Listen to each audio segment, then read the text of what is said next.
అపాయ స్థితిలో ఉన్న ఓ పేషెంట్ కు అవయవ మార్పిడి కోసం హైదరాబాద్ లో గ్రీన్ ఛానల్ ఏర్పాటు చేశారు. ముందుగా శ్రీకాకుళం జెమ్స్ ఆసుపత్రి నుంచి సేకరించిన ఊపిరితిత్తులను విశాఖ ఎయిర్పోర్ట్ కు తరలించారు. అక్కడి నుంచి ఇండిగో ఎయిర్లైన్స్ విమానంలో వైద్య బృంద పర్యవేక్షణలో శంషాబాద్ తీసుకువచ్చారు.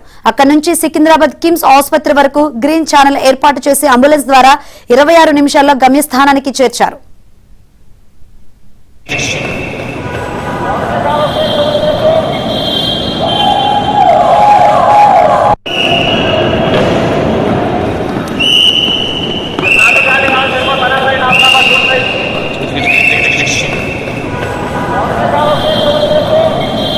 అపాయ స్థితిలో ఉన్న ఓ పేషెంట్ కు అవయవ మార్పిడి కోసం హైదరాబాద్ లో గ్రీన్ ఛానల్ ఏర్పాటు చేశారు.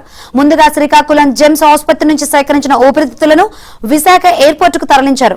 అక్కడి నుంచి ఇండిగో ఎయిర్లైన్స్ విమానంలో వైద్య బృంద పర్యవేక్షణలో శంషాబాద్ తీసుకువచ్చారు. అక్కడి నుంచి సికింద్రాబాద్ కిమ్స్ ఆసుపత్రి వరకు గ్రీన్ ఛానల్ ఏర్పాటు చేసి అంబులెన్స్ ద్వారా 26 నిమిషాల్లో గమ్యస్థానానికి చేర్చారు.